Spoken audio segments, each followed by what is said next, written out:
Consider Cannabis is not intended to be a substitute for professional medical advice, diagnoses, or treatment recommendations.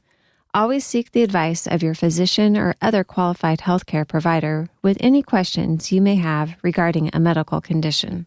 At first, the feelings of loss felt like I was standing at the bottom of a waterfall, just constantly being crushed by it, hit over and over and over again. It's time to consider cannabis. I'm your host, Curtis. This is the 30th episode of Consider Cannabis.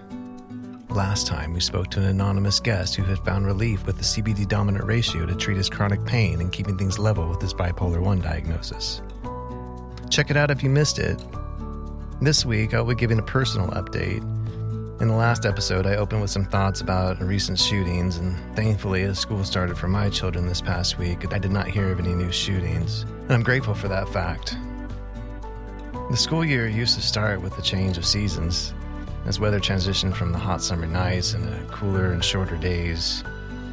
And I acknowledge that the start of a new school year is indeed the beginning of a new season of life for our kids, but why can't we just enjoy the end of summer before rushing into the fall? It's so indicative of our culture, moving things around to fit more things in. Go, go, go, go, go, until we finally burn out. Don't let yourself get comfortable and enjoy what you have. Why, though? What are we rushing towards? When everything in life seems to be spinning out of control around us, is it really any surprise? If we don't take control, not just of our time and our calendar, but take control of our pace of life as well, we will never be able to slow down enough to gain perspective on our problems or situations. But this past couple of weeks has relentlessly reminded me that when dealing with past trauma, even when you take the time to prepare yourself for going out and living life, triggers can still ruin your plans. And taking the reins on the pace of life I live has become essential for me, as well as staying in the now, but has by no means made my outings 100% successful. But before I go too far into that, I just want to underline the idea that even though it may seem like the pace of life is out of control, a person can learn to control the pace at which they engage life. And that's not just semantics. But anyway, let's move on to the personal update as we consider cannabis together. So it's been a little while since I've shared details on my own life. I think you may already know all about my neck, so just a quick recap there. I've had previously shared about levels 5, 6, and 7 being fused. As it turns out from the last image taken on my neck, that one of the bone grafts was absorbed into my vertebrae, leaving soft tissue connectivity that resulted in my continued pain in my neck down my right side. Doctor said I guess it's not that uncommon, and he was not surprised that I'm still in pain. Anyway. MRI images showed that the disc between 4 and 5 is pressing into the nerve path, causing pain down my left arm. We discussed surgery options, but decided to hold off and to see if I can ease back into a healthy place. Dr. Asgar of UC Health referred me to a pain management clinic to get a shot of cortisone. However, when that clinic did finally call, I let them know that I'm a medical cannabis patient, and they let me know that they would not treat me with a steroid injection. Currently, I have no plans or appointments to move further with Western medical treatments for my neck.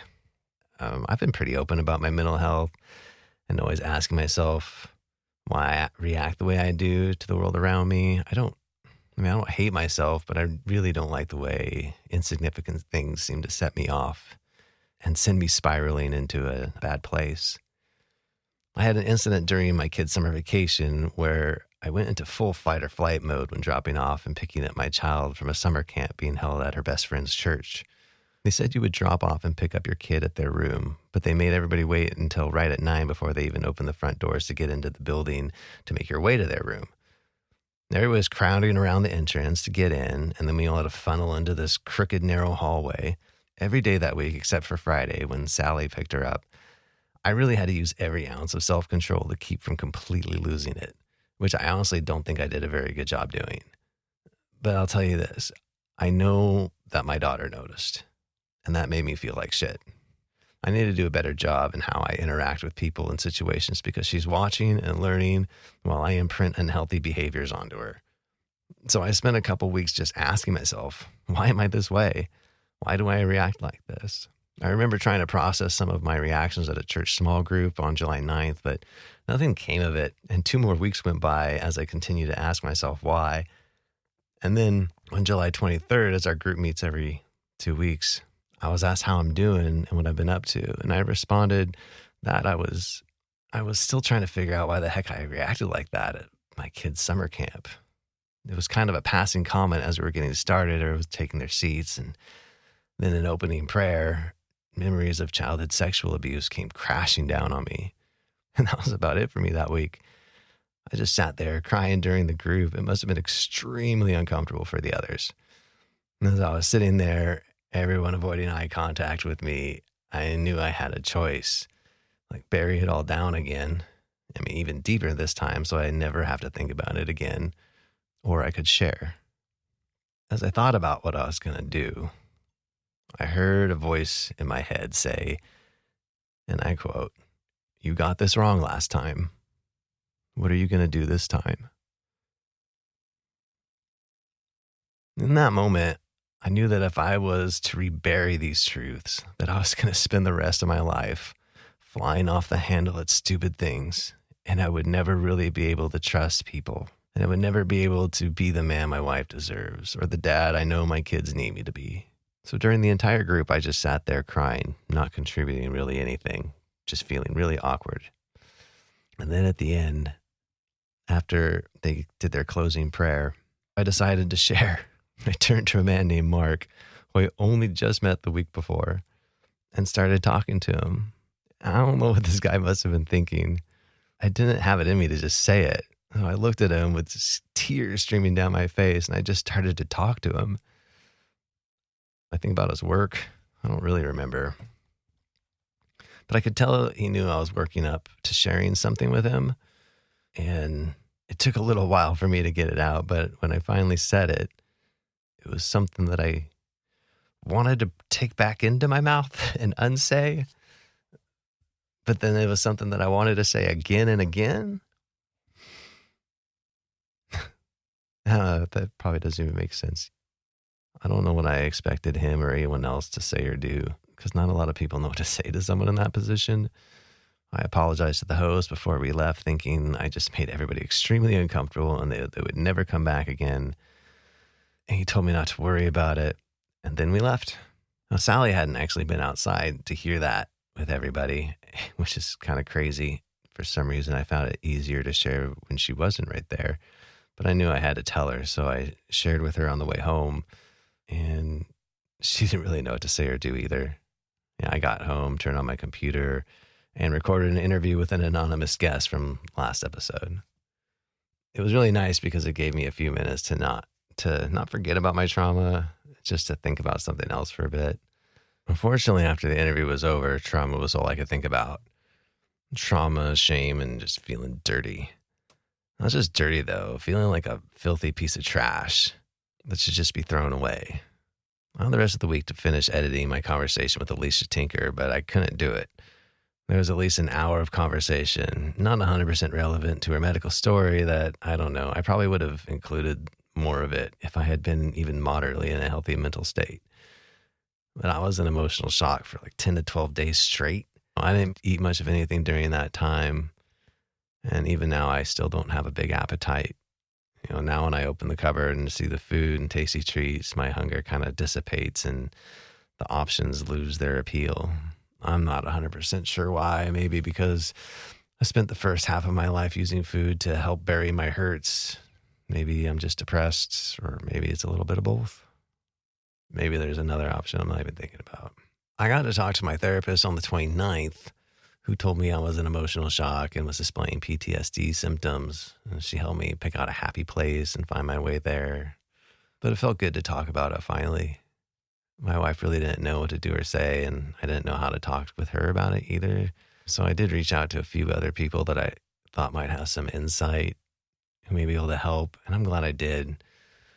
And I want to thank my wife, Sally, for being awesome and loving me no matter what. Sally, your love and support mean the world to me. I also really want to thank her best friend, Jessica Schultz-Minska, Tiara Rollin, Leah Moore. Your compassion is felt and appreciated. Thank you. This has been an experience and just incredibly awful and kind of beautifully ugly at the same time. At first, the feelings of loss felt like I was standing at the bottom of a waterfall, just constantly being crushed by it, hit over and over and over again. For about 10 days, I was pretty much useless. I couldn't go to the store. I couldn't look at anyone in the eye without feeling the lump in my chest move up to my throat. But as day 11 rolled around and I started to feel as though the waterfall transitioned into waves, dark and painful waves, but I knew it was progress. So at the age of 2, my parents lost their baby Matthew, who was only 3 days old. And they were wrecked.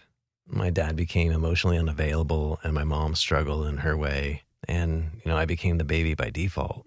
My earliest memories are my parents just being really sad. I remember them telling me that he fell asleep, had time for one dream, and then slipped away and died.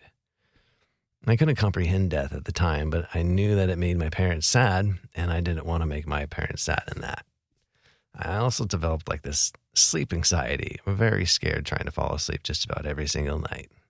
People thought I was afraid of the dark, but it was just literally the fear of falling asleep and fearful that I might not wake up.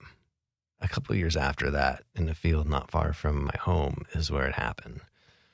Threats were made that I didn't understand, and after it was over, more threats. Only this time I understood the threats better. If you tell anyone, I'll bury you in this field, and your parents will never know what happened to you. I remember I almost said something when I was a kid, but fear kept me quiet. I couldn't imagine intentionally doing something that could end up with me dead and my parents sad, and this time with no answers, so I buried it deep. It's ironic that the threat to bury me in the field led me to bury part of myself in my mind. I would try to go to sleep during that first week after these memories came back, and as I closed my eyes to try to rest, I would see myself as a child just standing in a dark hallway, staring at me completely covered in dirt like he'd just been unearthed. And the memories I experienced made me that child again. The emotions and feelings I was experiencing belonged to little 4 or 5-year-old Curtis. He never knew how to process them, so he buried them and learned to pretend the best he could. I didn't know how to deal then, and when everything hit me, I quickly realized that I still don't know how to deal. I did turn to medication, but not to forget. When the waves of emotions would stir, the horrors of reality would darken my being, and it was consuming, but I knew I needed to find my peace in that reality.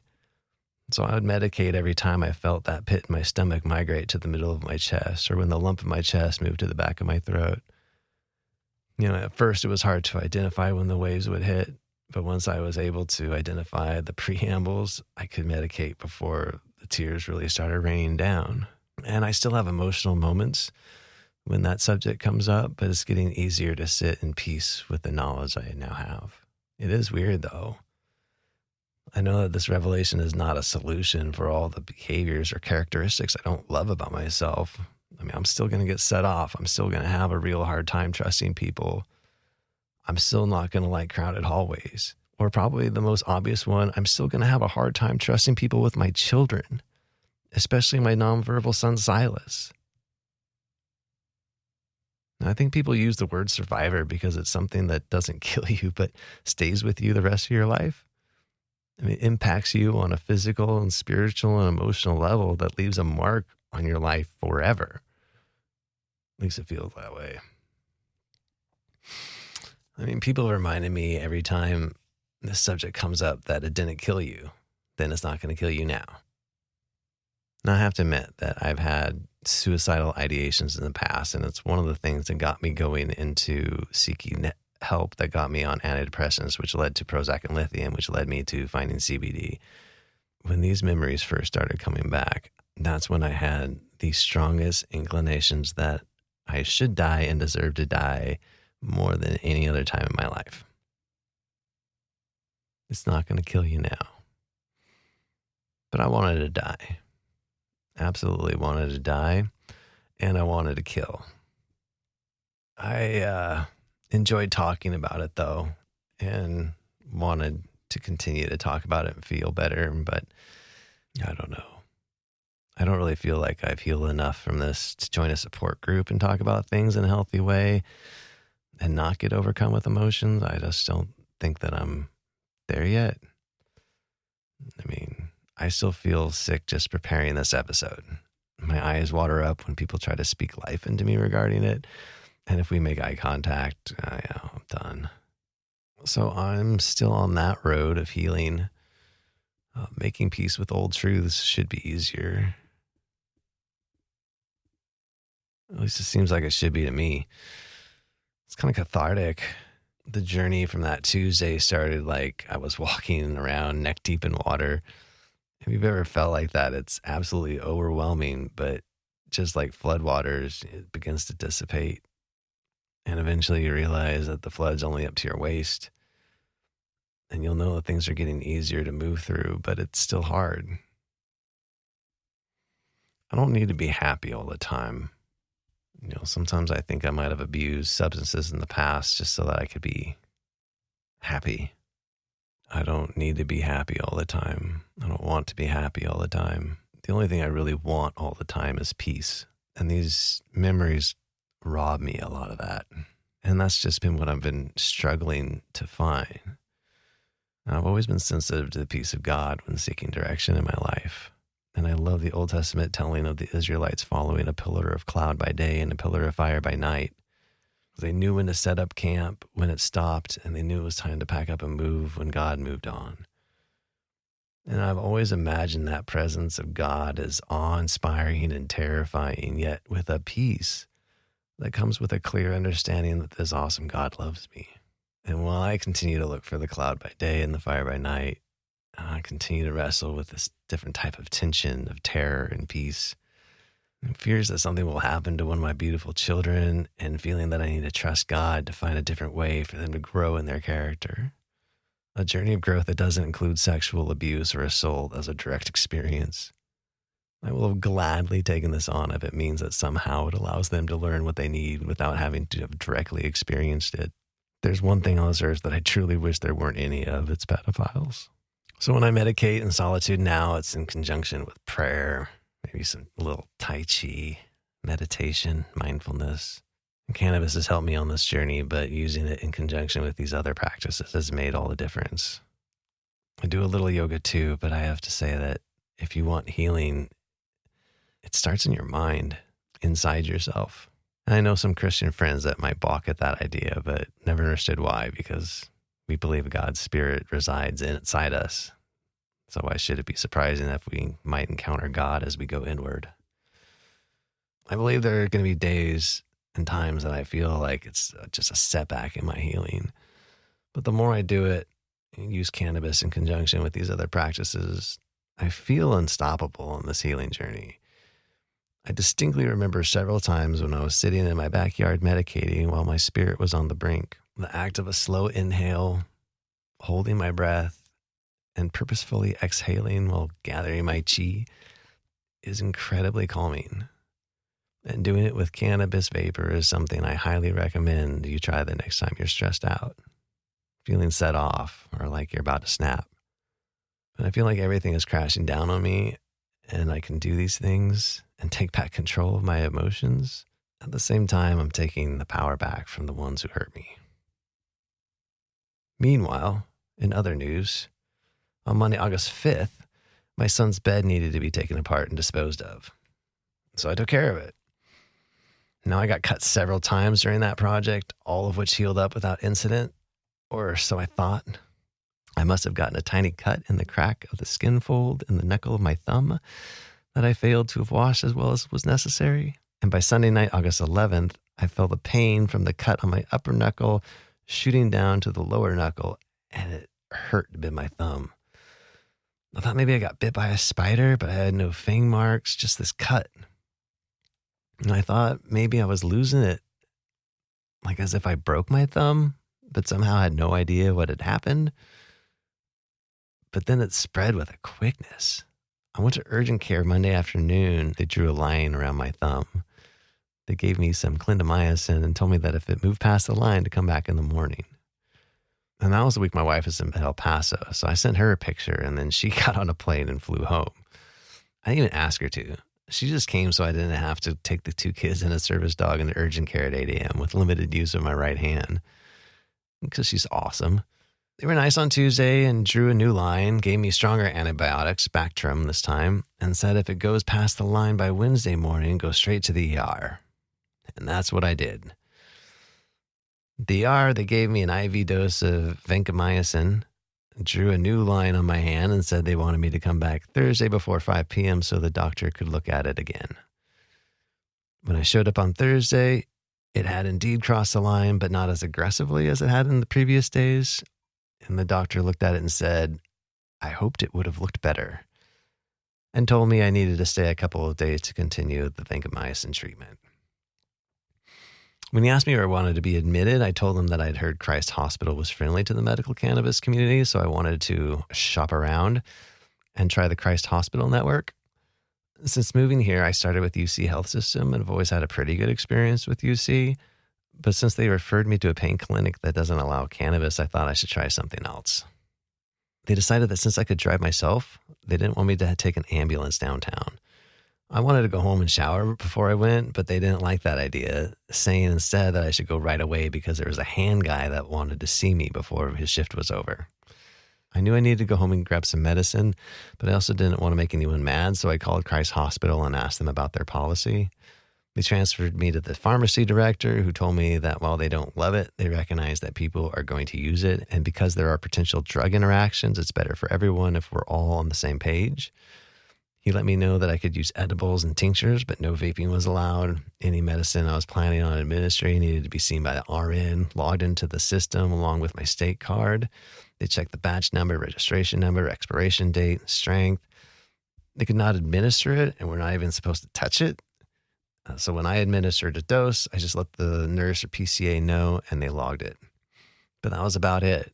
I tried to get him on the podcast to talk about it, but he said I should contact their marketing department. I do want to mention that when I was in the ER and I told them about medical cannabis, they asked questions like, how do I administer, how much, how often? And when they were entering the data I provided, I noticed they were filling out a field for recreational drug use. And I don't think that was very cool.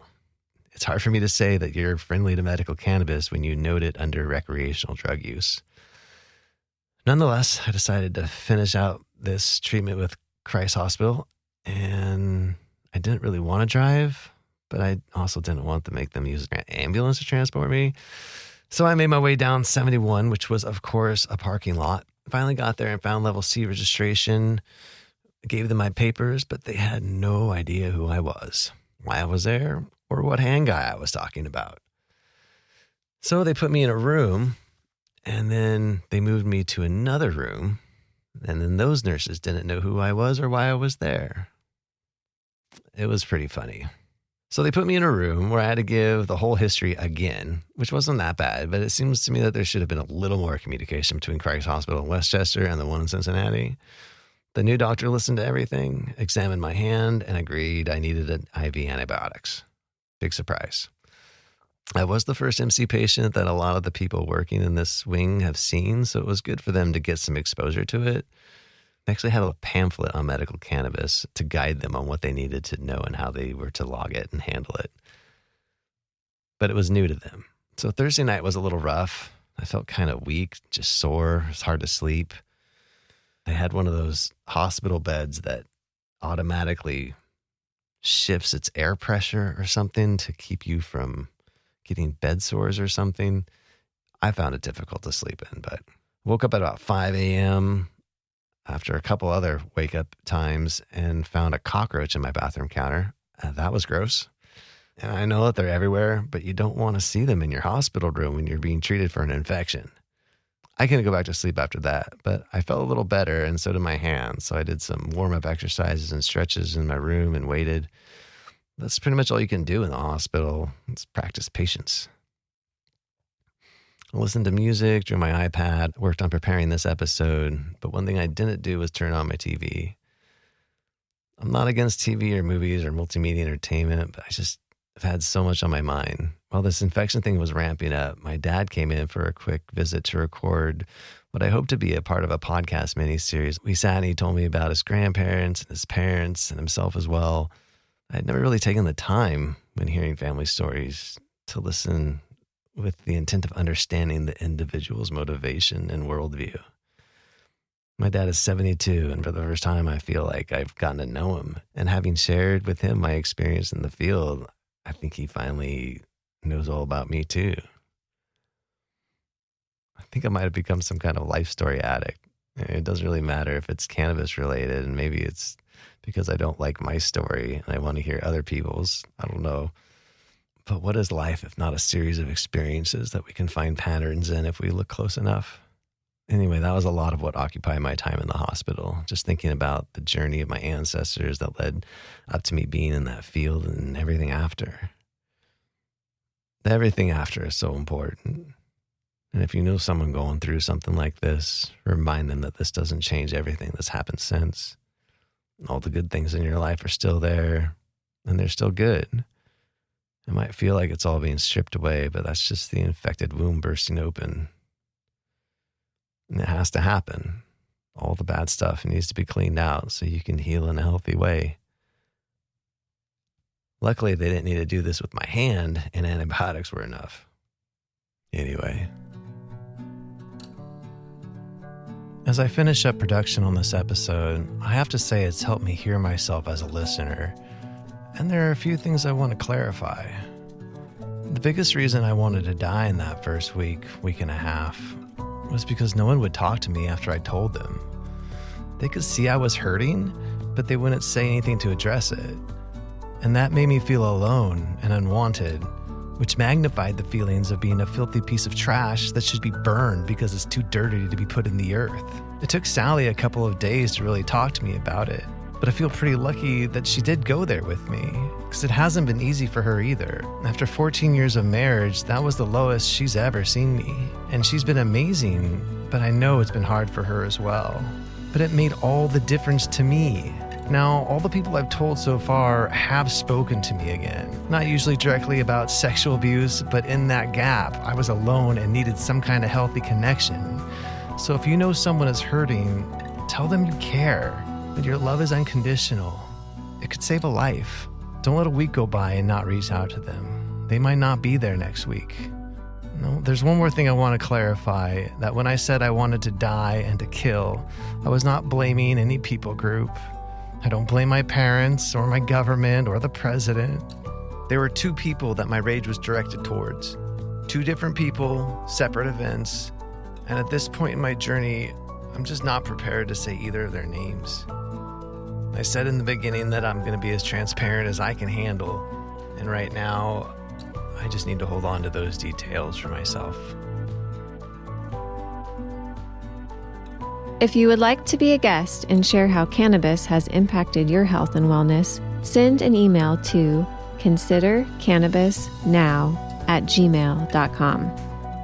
You can also reach us at our website, considercannabisnow.com, where you can find all our previous episodes, as well as links you can follow to our Instagram, Facebook page, and more. If you have found anything of value on this show, please share it with someone else. Remember to subscribe for free and get every new episode delivered right to your phone. Thank you for listening. Join us next time as we consider cannabis together.